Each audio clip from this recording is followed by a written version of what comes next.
With that being said, let's start the evening with Marlo Oaks.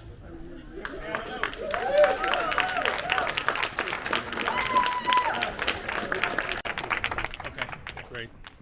Can you hear me in the back? Raise your hand in the back if you hear me, please. Thank you. All right, we're set.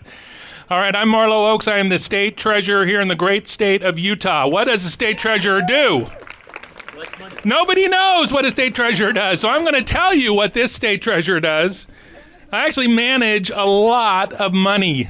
We have $34 billion in the state treasurer's office. 33 of it is in a short-term investment portfolio that about 800 different entities around the state participate in.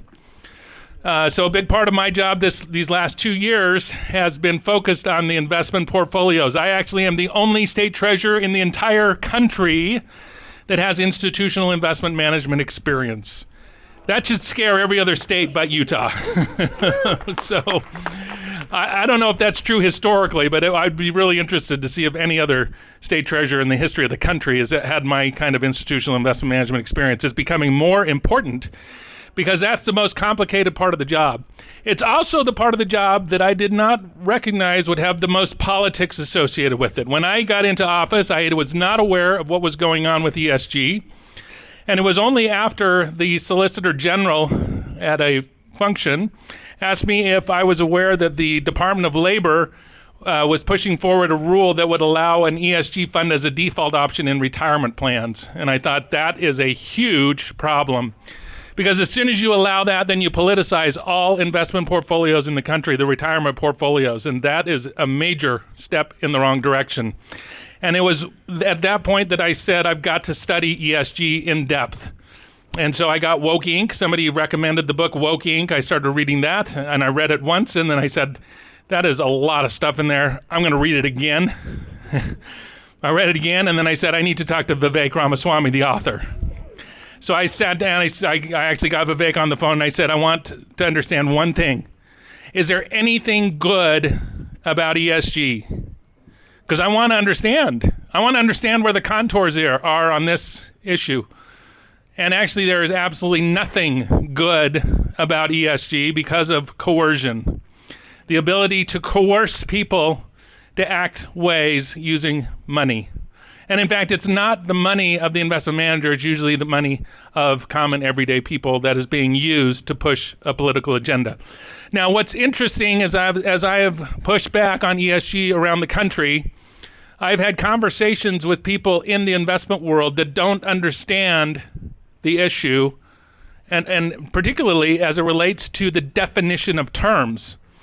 G is often pointed at as a reason that a good part of ESG governance.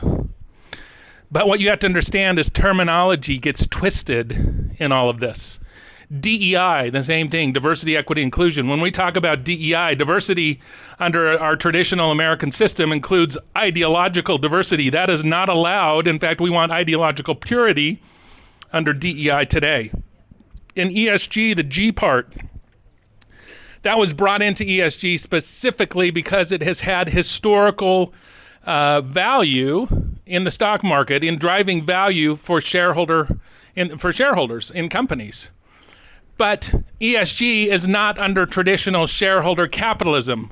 When we talk about ESG, we're talking about stakeholder capitalism. It is not the same thing as capitalism. And so the terminology for governance has changed. Instead of traditional capitalism, the G included things like independent boards, CEO pay, things like that. Under governance today, under ESG governance, it's employee race quotas, compensation tied to ESG goals. So corporate employees, management, their compensation is tied to ESG goals. I think Jim here on the front row knows a little bit about that, unfortunately. And also social credit scores.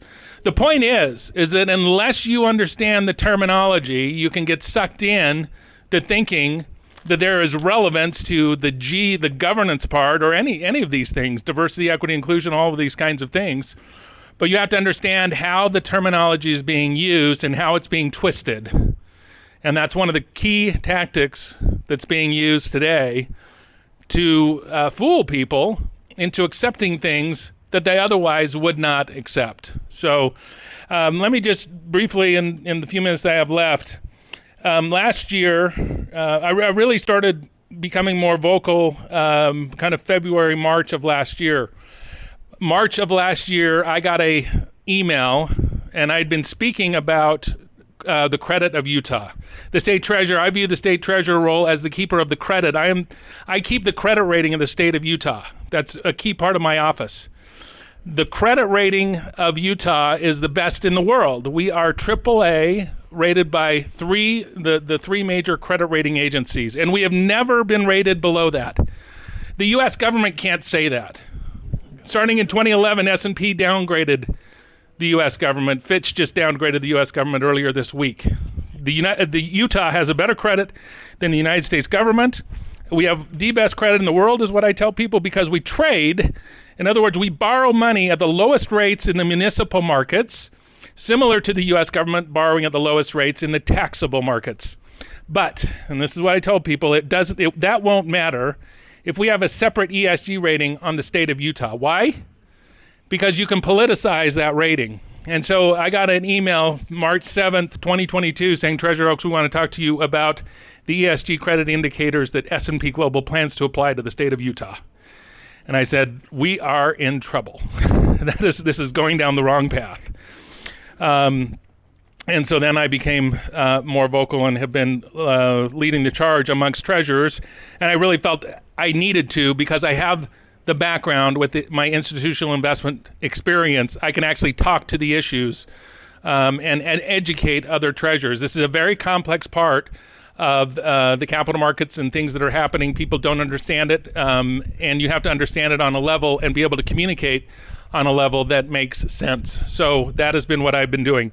Very importantly, and this is the last thing I'll talk about, I've got the First Lady of the Treasury, Elaine, here, keeps me on task, and she's, yeah. This last year, one of the most important things was the shareholder meetings. I had companies contact me after my Wall Street Journal op-ed that appeared in May of 2022 when I talked about the S&P Global politicization of credit ratings. Large companies thanked me for that op-ed. And one of the things that I became very aware of is that corporate America is under attack by these large institutions. It's not just the institutional investors, it's actually the asset owners. 19 of the 20 largest asset pools in the world are government-sponsored pension plans or sovereign wealth funds. It's coming from Europe primarily, but other entities in our country as well that typically blue state pension plans. And so they get pressure, and they're putting pressure on corporate America to adopt a lot of these policies. And so very importantly, 2 minutes, thank you. We have to turn back the tide on proxy voting. And what is that? Everyone who owns shares in a company can vote those shares on issues that are brought before management. And that process has been politicized to such an extent that we are now taking political issues out of our political bodies and putting them through the corporate proxy vote to try and push companies to adopt policies like greenhouse gas emissions and DEI quotas and things like that. So things that would never pass in our political system and pushing them through the corporation. We had to stop that.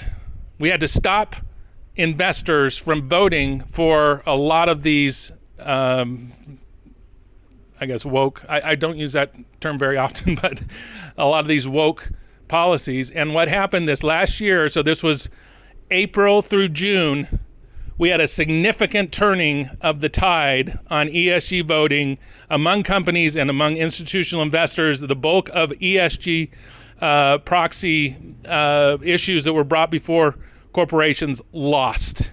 And I'm very proud of that. So thank you very much. I'm really excited to hear from our other speakers tonight. I will end it there. Thank you for your support. Thank you, Marlo.